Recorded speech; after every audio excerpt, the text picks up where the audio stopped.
Saturday the 13th of November, 10 p.m. He carries the girl as if he's a firefighter. One arm under her knees, the other under her armpits. Her head is slumped against his chest. Her neck and face are hidden by thick, straightened hair.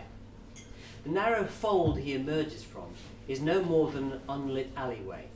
It's about 30 metres before he'll hit one of the roads that lead off the high street, where there'll be lights and people milling around the edges of the ritual chaos of Saturday night. Excuse me, please, lads. She's been walking faster than she thought, past the gang's outliers, until she's blocked by 2 6-footers with their backs to her. There is no movement. She remains calm and has another go. Excuse me, lads, can I get through? Miss wants chicken, one smirks. The 2 taller ones turn round. I'd like to get through, please. This is our side, man. Another points menacingly at the pavement.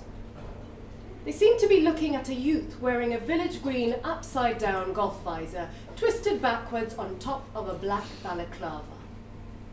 She knows better than to laugh. This young man wants to be taken seriously, right down to his matching green laces. Jess sees how desperately he's trying to distinguish himself through the tiny details important only to him and his mates. She holds her ground and returns the look directly. In my job, I get 45,000 emails a year. That was last time I counted. It's probably more. And I got an email from Dawn saying she'd written a book. And I wrote back and said, "Thanks, I'm really envious. I wish I had." And so she wrote back and said, "Would I like to read a copy of the book?" I said, "I'd love to." So she sent me a copy of the book, and I've been reading it, and I'm really, really impressed. Bradley Wiggins was born in Belgium and he lives in Lancashire.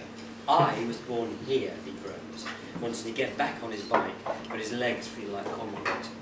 All right, Bradley mate. Hungry, are we? I am. What have you got? Bradley surprises himself. He's so hungry, he's almost prepared to eat something from Mr. Sizzle. He thinks while simultaneously wondering how environmental health let this character continue to operate. What have I got? What does it look like? There's a list. Doesn't matter what you choose, it all tastes the same. With onions, with ketchup, or in a scud. It's not 11 yet, so you're lucky it's freshly cooked. What you got lurking there, Mr. Sizzle? Tasty piece of meat. Barrington has no idea that the woman is talking about him. He's trying to work out just how drunk they are. 10 units each? Next in the queue, a couple, a woman in her early 20s, dragging an incoherent male. Her, 8 units, him, 3 units times 10 pints. 2 men about his age swearing loudly, possibly 20 units each. Suddenly in danger of becoming aroused at the naked shoulders and arms of a woman wearing what looks like a silk nightie, he focuses again on his impromptu research. He hears the sound of a good time being had, but that does not compute. To Barrington, these people are clinical conditions on legs. The barefoot girl lurches towards the edge of the pavement and vomits at great speed, stands upright, holding a clump of hair matted with fresh sick, and shrieks, "Ugh, gross!"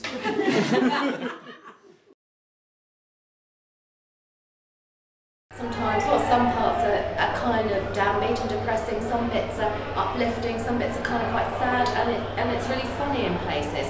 So that all comes together to make it really readable and really engaging. And it's quite magical, really, and it's not unbelievable. It may be fiction, but it's something that I've experienced in my everyday life. I enjoyed the book as a book. I enjoyed the characters. I thought Barrington was great. I thought Mr. Sizzle was great. I loved the Ring Road. But most of all, I loved the ending. But to know that, you'd have to read it.